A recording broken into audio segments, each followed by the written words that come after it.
প্রতি আরজিকর হাসপাতালে মহিলা চিকিৎসকের নারকীয় হত্যাকাণ্ডের ঘটনায় প্রকৃত দোষীদের শাস্তির দাবি এবং বিরোধীদের চক্রান্ত ও অপপ্রচারের বিরুদ্ধে 17ই আগস্ট বিকেলে এক বিশাল প্রতিবাদ মিছিল সংগঠিত করল নবদ্বীপ শহর তৃণমূল কংগ্রেস।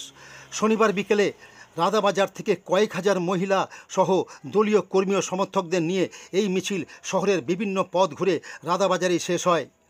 মিছিলে নেতৃত্ব দেন পুরপ্রধান বিমান কৃষ্ণ সাহা। তার এবং অন্যান্য নেতৃত্ব ও কর্মীদের হাতে ছিল দোষীদের শাস্তির দাবি সম্মিলিত প্ল্যাকার্ড।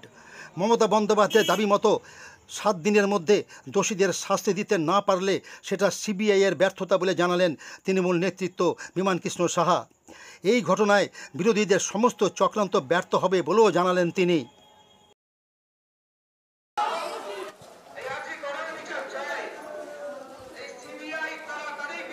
এই ঘটনার মূল দাবি হলো প্রকৃত যারা দোষী তাদের ফাঁসি চাই। তৃণমূল কংগ্রেসের ফাঁসি চায়।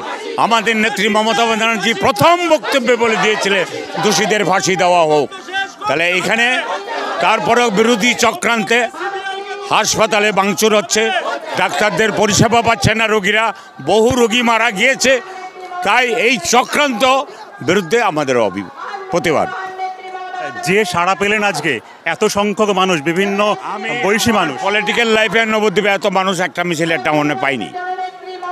মানে 15,000 এক্সিট করে গেছে। কত শ্রুত উচ্ছ্বাস নিয়ে আজকে তৃণমূলের সঙ্গে সামিল হয়েছে, রাস্তায় বেরিয়েছে দোষীদের ফাঁসির জন্য। আপনার কি মনে হয় এই দাবি যে দোষীদের ফাঁসি চাই এটা কার্যকর হবে? কার্যকর না হলে সিবিআই দায়ী হবে। সিবিআইয়ের হাতে গেছে। মমতা ব্যানার্জি 7 দিন সময় চাইছিল, তাকে 7 দিন সময় দেওয়া হয়নি। বেশ, সিবিআইও চাইছিল মমতা ব্যানার্জি, কিন্তু তারা বিচারালয়ে গেছে, বিচারালয়ের আদেশ মানছে। এখন যদি ফাঁসি না হয় সিবিআইয়ের দোষ।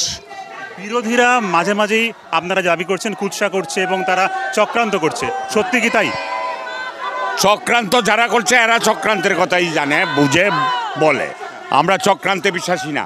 আমাদের নেতৃত্ব প্রথম দিন বলেছে ফাঁসি চায়, তাহলে সিবিআইয়ের হাতেই তো দিয়েছে। সিবিআই ফাঁসি দিক, আমরা শান্তি পাবো এবং যে মরেছে মৃতার আত্মা শান্তি পাবে।